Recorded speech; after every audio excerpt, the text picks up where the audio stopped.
ഇനി നമ്മൾ stay and food, especially ഒരു യാത്ര ചെയ്ത് കഴിയുമ്പോൾ എത്തുന്ന സ്ഥലത്ത് നമ്മൾ എന്താണ് സ്റ്റേ ചെയ്യാൻ പറ്റുമോ, ഫുഡ്, ആ കാര്യമെല്ലാം വളരെ പ്രയാസമുള്ള ഒരു കാര്യമാണ്. അപ്പോൾ ബഡ്ജറ്റ് ഹോം സ്റ്റേകൾ നമുക്ക് അവൈലബിൾ ആണ്.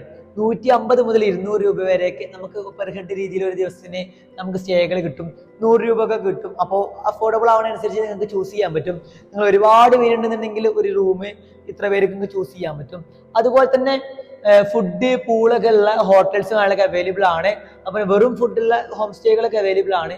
അപ്പോൾ പൂള് ഫുഡൊക്കെ വരുന്ന ഹോട്ടൽസിന് 1000 മുതൽ 1500 രൂപ പെർ ഹെഡ് വരുന്നുണ്ടാവുക. ബ്രേക്ക്ഫാസ്റ്റ്, ലഞ്ച്, ഡിന്നർ ഒക്കെ ഇൻക്ലൂഡ് ആയിരിക്കും ഇതിലുണ്ടാവുക.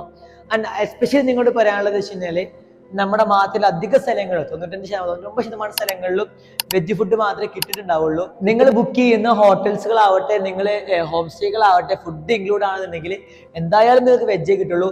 എസ്പെഷ്യലി അവിടെയുള്ള ചെറിയ ചെറിയ കടകളിലാണെങ്കിൽ പോലും വെജ് ഫുഡുകളാണ് അവിടെ കൂടുതലായിട്ട് കിട്ടുക. അതാണ് അവിടുത്തെ ഒരു കൾച്ചർ എന്നുള്ളത്. സ്റ്റേ ആയി, ഫുഡായി, ബാക്കിയുള്ള എല്ലാ കാര്യങ്ങളുമായി